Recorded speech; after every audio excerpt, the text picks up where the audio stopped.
Atiku has actually gone to court and to challenge President Buhari's mandate and all that.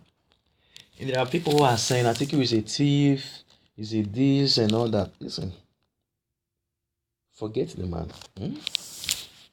You can have your own view. Atiku is a thief and is a that. He has corruption charges against him. Nobody is guilty until he's proven guilty. So even if you see somebody that you saw the person Ganduje today, you cannot say he's a thief. Even though we saw him as a thief, but until he's proven guilty, we cannot say he's a thief. Right?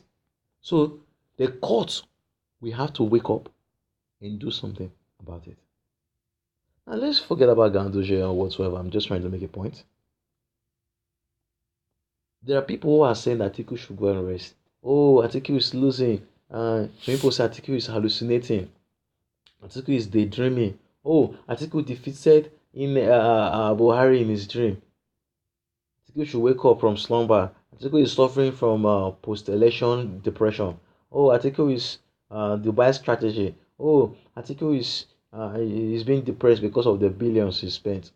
Those are just um, speech that are given out of lips that are uncultured. And I even wonder that people who give such speech as fathers, how do they speak to their kids? I want to speak on a neutral perspective without party connection. Two people are in a race. You have to understand that there are not two people in a race. There were 71 candidates in the race. The others lost, right? 70 people lost. But out of that 70, one of them is challenging the suit.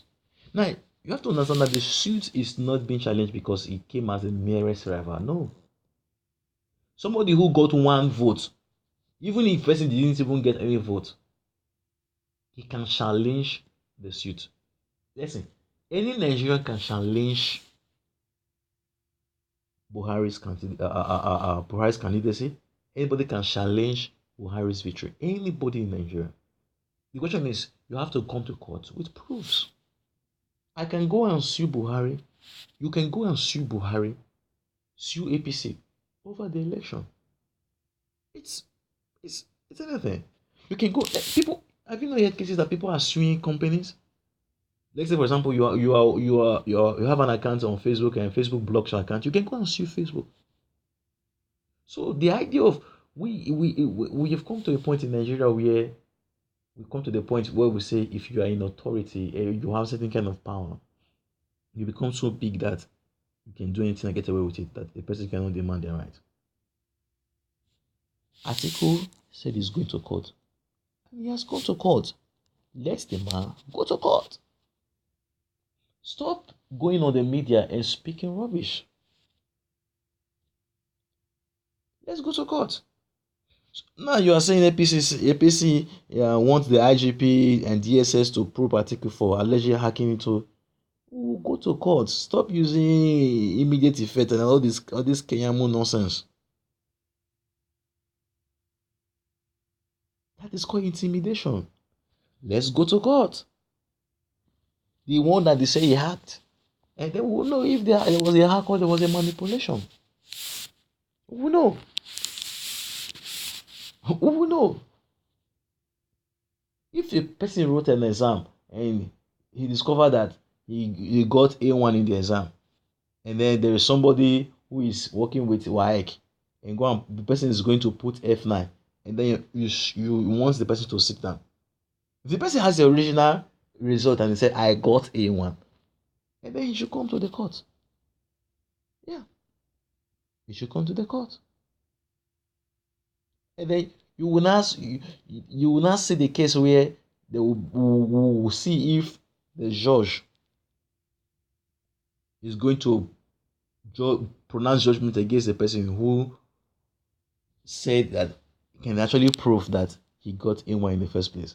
And then we'll see if the judge is going to uphold the person who inputted F9. And this is the case here. So those who are, when a person wants to make a mistake, he will be doing rubbish.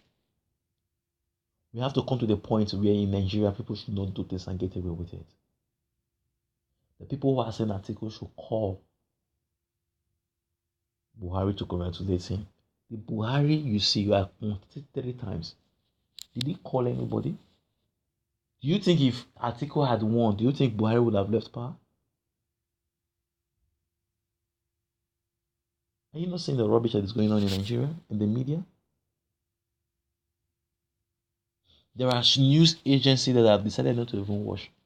Why? Because I tell you, it's more better that you don't watch them rather than every time you're watching them, you're feeling aggrieved. I think it's more better. It's more better that you don't listen to a person than you listen to the person and the person is feeling aggrieved. After all, I'm not being forced to watch them. There are different news agencies. I'm talking about Channels TV. There are different agencies out there. If I want to read news, there are bloggers. You can go on Twitter to read news. You get very comprehensive news on Twitter. There are different YouTube. There are other people who are doing news and all that. So if I see that channels are not telling the truth, I know that they are being partisan. Rather for me to be aggrieved every time and be putting a comment, or every time I watch the video, I want to dislike the video, or I want to be feeling. No, sir. Just leave them. It's a very simple something. So, Adeleke challenged it. Even Oshomole challenged the victory. He challenged it. So not, people should be able to challenge a process. If I know that somebody stole from me, I should be able to go to court. And stop telling me to accept my loss when I know that somebody stole from me. How can a thief tell me to accept my loss? How? So, Atiku, if he says he's going to court, let him go to court. That is his right. Don't tell the person, uh, uh, um, you stole from somebody and then you want to shut him up.